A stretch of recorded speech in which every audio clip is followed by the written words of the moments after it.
جناب پٹھان شہزاد خان صاحب جو تربیتی کلمات پیش کر رہے تھے. اس کے بعد ہمارے مہمان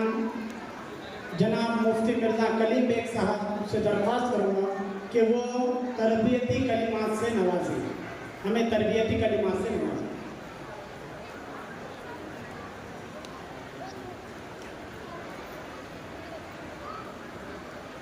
بسم اللہ الرحمن الرحیم. الحمدللہ کفا وسلام علی عبادہ الذین اصطفیٰ. وبعد آج کے اس انعامی پروگرام کے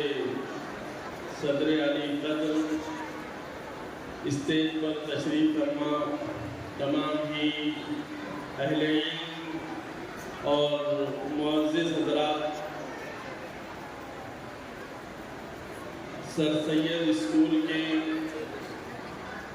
تمام ہی اساتذہ اکرام، طلباء نظام، والدین اور حاضرین اکرام، آج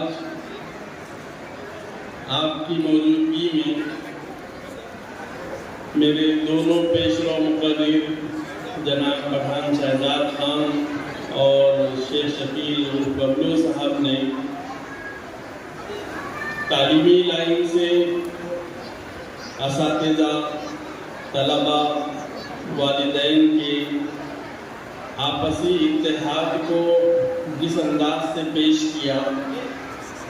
یہی اصل میں زندہ قوموں کی علامت ہے. قوموں کی زندگی یا قوموں کا وجود صرف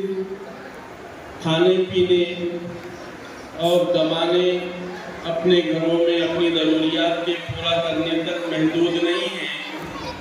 بلکہ زندہ قوموں کی علامت یہ ہے کہ وہ اپنے وجود کو اپنی موجودگی سے اور انسانیت کی نفع رسانی کے لیے پیش کرتے ہیں.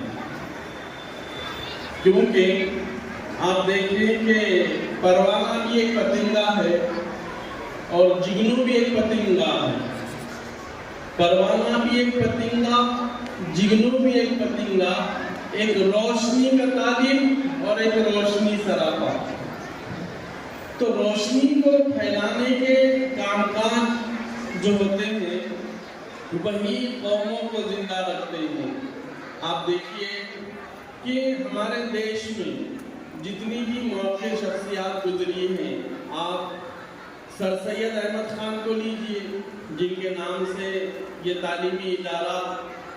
الحمدللہ ایک لمبے عرصے سے خدمت انجام دے رہا ہے.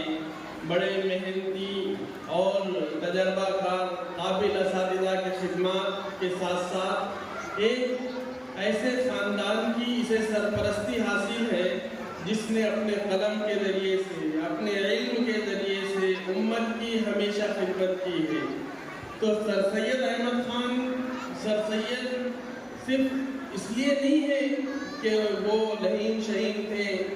بلکہ انہوں نے قوم کے لیے روشنی کے ایسے مینار کھڑے کیے،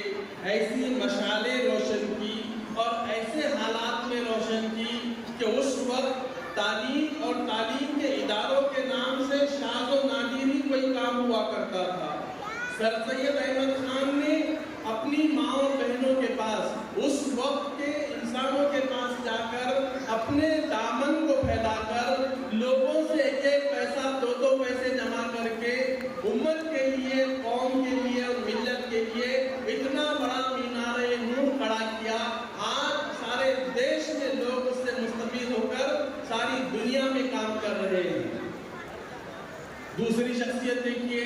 مولانا ابوالکلام آزاد صاحب، جنہوں نے تعلیم کی لائن سے محنت بہت کی ہے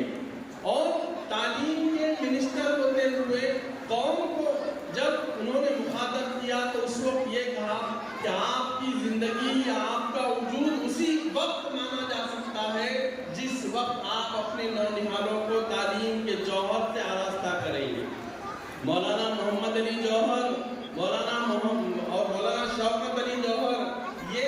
صرف جنگ آزادی میں شریک ہے اس لیے مولانا نہیں ہے، بلکہ یہ کہ ان کے کام کاج کو آپ دیکھیں گے تو اس وقت ہر ماں، ہر بہن، ہر بھائی اور ہر باپ یہ دھیا اور یہ دائیا اپنے اندر پیدا کر کے جائے گا کہ نہیں، جب تک اپنی اولاد کو تعلیم سے آراستہ نہیں کریں گے اس وقت تک چین سے نہیں بیٹھیں گے۔ تعلیم سے آراستہ کرنے کے لیے بہت بڑی قربانی کی ضرورت نہیں ہے، بہت بڑے مجاہدے کی اور بہت زیادہ پیسے لگانے کی ضرورت نہیں ہے، صرف اپنی اولاد کو آپ وقت دیجیے۔ جتنا وقت وہ موبائل میں فاضل اور فضول خرچ کر رہے ہیں اس وقت کو بچا کر اپنے اولاد کی تربیت کریں گے تو انشاءاللہ یہ بھی ایک دن ذاکر حسین بنیں گے، یہ بھی ایک دن غلام نبی آزاد بنیں گے، یہ بھی ایک دن ڈاکٹر علامہ اقبال بنیں گے، یہ بھی ایک دن سبھاش چندر بوس جیسی روشن خیالات کے حامی بن جائیں گے، یہ بھی ایک دن مہاتما گاندھی جیسی روشن تعلیمات سے آراستہ ہو کر ملک اور ملت کی خدمت کے اہل بن جائیں گے۔ اس لیے اکبر الہ آبادی نے کہا تھا کہ تم شوق سے کالج میں پڑھو، پارکوں میں گھومو، جائز ہے غباروں پہ اڑو، چرخ پہ جھولو، لیکن ایک سخن بندے ناچیز کی رہے یاد، لیکن ایک سخن بندے ناچیز کی رہے یاد، اللہ کو اور اپنی حقیقت کو نہ بھولو۔ مجھے یہاں بلایا، بولنے کا موقع دیا، میں آپ تمام ذمہ داران کا مشکور ہوں اور آپ نے میری باتوں کو سنا، برداشت کیا،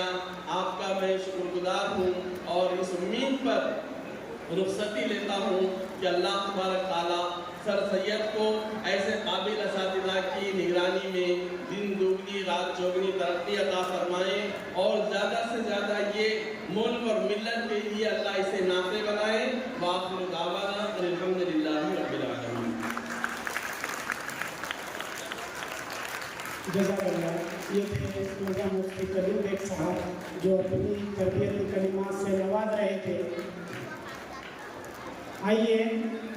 آپ تمام آڈینس کو، آپ تمام پیرنٹس کو جس بات کا